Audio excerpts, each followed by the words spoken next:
many people dreaming of becoming parents, the fertility journey can be emotionally and financially draining. Men account for nearly half of all fertility problems, but infertility is still commonly regarded as an issue that women are facing, leaving men feeling helpless. But our next guest says that there are actions that we can take now to make a positive impact on conception. Thank you so much, Ayla Barmmer. She's a registered dietitian, nutritionist, functional medicine practitioner, and founder of FullWell. Yeah, thank you so much for being here this morning. I hope you're doing well. So tell us about some of the things that, are kind of the misconceptions when it comes to fertility problems. Men do contribute to this. It takes two to tango.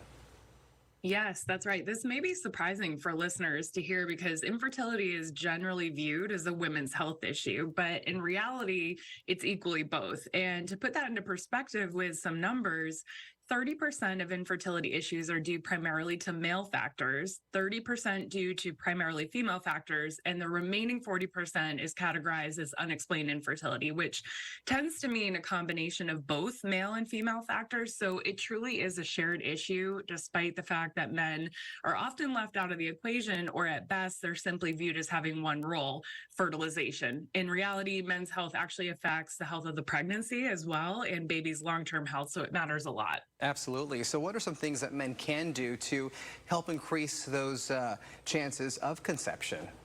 Yes, always good to focus on the to-dos and the positive first. And there are 4 things that men can do that can have a huge impact on the health of their overall fertility and also the health of the pregnancy and baby. So the first and foremost, and put very simply, we want to flood the body with the right stuff to help combat the things that we can't control, such as age or certain environmental exposures.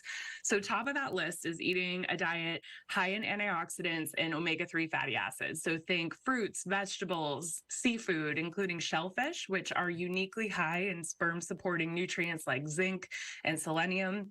Number 2 is we want to exercise routinely, no surprise there, to really pump fresh oxygenated blood throughout the body. That helps with good hormone signaling and balance.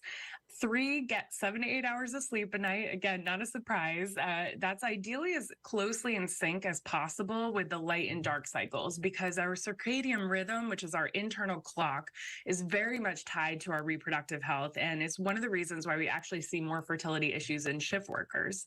And then lastly, I would say daily supplementation, because we aren't going to be able to do all the things every single day. So a high quality supplement like FullWell's Vitality and Virility formula can really help fill those gaps and support sperm quality. And we actually make that formula right in Phoenix. Yeah, wow. So the sleep factor, I didn't know about that. When it comes to the don'ts, obviously there are things that men should keep in mind when trying to conceive that they shouldn't be doing. There are. And again, these are the things that are going to have the biggest impact. So while there's always a lot to focus on, these are the top 3 things that I would suggest. So number 1 would be avoiding chemical and heavy metal exposure where you can. The reality is that we're exposed to more environmental chemicals and pollutants today than any other time in history. And so some big bang for your buck type things you can do is to reduce your toxin exposure is swap out fragrance products, which have known hormone disrupting chemicals in them with more natural options. So think your air fresheners, those wall plugins, the car air fresheners. So ditch those all together if you can. Swap with something more essential oil based. Number 2 is alcohol. And I know this isn't popular, and I'm not saying it has to go entirely, but if you think about your partner who won't be drinking throughout a pregnancy, if we ask men to avoid or greatly reduce their alcohol intake for at least 3 months before trying to conceive, it's going to mean healthier sperm, healthier pregnancy, healthier babies.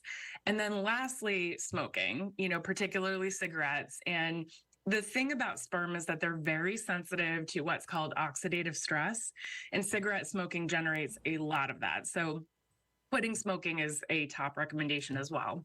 Ayla, thank you so much for enlightening our viewers and me as well for these tips on making sure that the guy part of this is the one who, they do their part to hopefully create a successful pregnancy. Thank you so much, Ayla.